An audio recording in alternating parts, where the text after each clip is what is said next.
قلاهنا نملة إلهي درتس إلهي إن رالين إن وجيت يرنو نبي محمد صلى الله عليه وسلم جنازة كارم إن شاء الله وتاسمه والكلام قلاهن لانكس جهادك إلهي وجيت إلى كلهم أيام كمين سمع الله إن إلهي weerarkan oo ahaa mid khatar ah ayaa loo adeegsaday ismiidaamin kaas oo ka dhacay degmada xamar jajab ee gobolka banaadir haddaba qaabka uu dhacay weerarka ayaan idiin soo gudbin doonaa hadduu allah awoodda leh uu saamaxo si degan muuqaalka u daaba kulanti wacan oo wanaagsan akhyaarta awood aan ku saaxiibnay oo idilkiinba meel walbo aad joogtaan waxaad leenahay waqtiga idiin wacnaado dhammaantiinba muuqaalka la gareeyo cid walbo muuqaalka la gareeyo subxaan allah subxaanahu wa tacaala aan kaga baryaynaa umuure leeyin ilaahay subxaanahu wa tacaala inuu u sahlaa ilaahay subxaanahu wa tacaala أولاد أو بركة أنت أولاد دون كأنا إلهي أولاد باري هسي أنت جردون كأنا جور وناكسن مستقبل وناكسن بوينا هسي يقف البو موقالك شير تكوق بتاع الله جريانا وعن ربي سبحانه وتعالى عنك قبر ينا مال الدنيا يسفل إنه إلهي سبحانه وتعالى أوصيا دم بيجو والد كودنا يبو دافع ربي سبحانه وتعالى أنا وكو عزوما جنة الفردوس الأعلى حاسدك وعلينا أيوة من شر حاسد إذا حسد الحاسد لا يفلح بإذن الله الكريم وعكودا بين يهودي غسارة ورب سبحانه وتعالى عنك قبر ينا أنت حنوصلنا رب سبحانه وتعالى حنونك كدل قادة أمة الصومالية ميرور بيجوكتنا رب سبحانه وتعالى قرقار كيسي نسر كيسي بوينا عصيو ورركا كيمانا يا مقالة عاصمة دوا صومالية مقدشو أي شيء يعني قرنويد قرح وين وكذا عيدك مدى حمرجب قبل كبنادير قراهان كسور جيتك مقايد كتال اسكول بلوسية مقالة مقدشو قوب جوغيال كوسوغان قوب تقرح كذا عيينو شيء إن قرحة وكذا عي مقايد كسور جدا إكس اسكول بلوسية جنرال قاهية halkaas oo la sheegay inay fadhiisan jireen dad shacab ah askar ka tirsan ciidamada booliska Israa'iil booliska kamid ah iyo sidoo kale ciidamada loo yaqaan ilaalada shacabka oo ka tirsan hay'adda nabad sugidda iyo sirdoonka qaranka Soomaaliyeed NISA waxa la sheegay goobta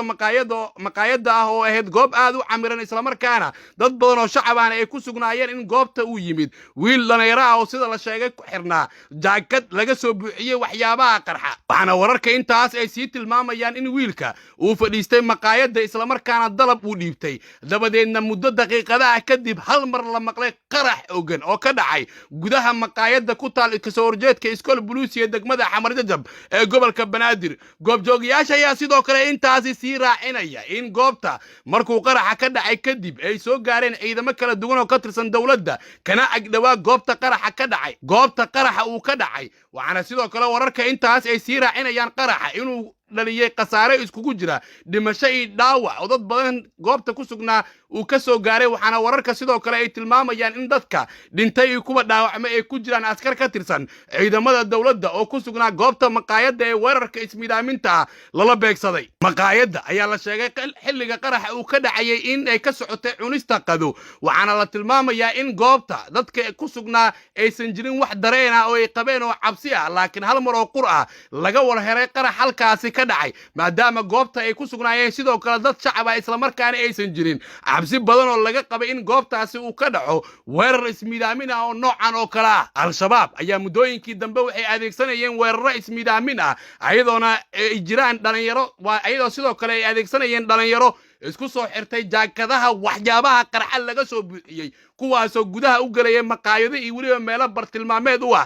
waxaa dhacdooyinkan ay ka dhaceen meelo kala duwan oo ka tirsan magaalada caasimadda ee muqdisho sida maqaayad ku taal aagaarka tiyaatarka oo sidan oo kale wiil dhalinyaro ah oo sita jaakad waxyaabaha qarxa laga soo buuxiyay uu isku qarxiyay dhowaan sidoo kale isla degmada xamar jajab maqaayad ku taal waxaa dhacday in wiil isku soo xiray waxyaabaha qarxa ay ka hortageen ilaalada maqaayada dabadeedna uu isku qarxiyay isla ilaaladii doonaysa in wiilkaasi ay ka hortagto waxaana la sheegay in muddooyinkii dambe muqdisho ay ku soo badanayaan dhalinyarada sidata waxyaabaha qarxa oo soo dhexgalaysa meelaha askarta iyo dadka shacabka ay joogaan ayagoo bartilmaameedsanaya askarta iyo saraakiisha fadhiisa maqaayadaha qaarkood haddaba wixii warkan ku soo kordha waxaad ku daawan doontaan barnaamijyada soo socda hadduu allah awoodda leh uu saamaxo iyo afka ugu dashan taala wajiji yani ka sabtay ma wallahi qof on daraadisan galaynan male maga on galaynan male ilaahay dartis ilaahay in raalin inaga wajiji yarno nabiga Muhammad sallallahu alayhi wasallam janaada kaaran insha Allah taas ma wal kalman galayn lanki saas eray oo beesawaytiin gali iyo wal galada iyo walaas wallahi walintana galada ma jirt wallahi ilaahay dartis ilaahay la kulan shay Allah yarjaan insha Allah wallahi wal kalman rajaan insha Allah min dardaarmay mujaahidiinta ilaahay oo safka hor gaalada la sawarayaan min dardaarmay tag wallahi taala intii ilaahay ku ubsadaan dardaarmay tan kale mujaahidiinta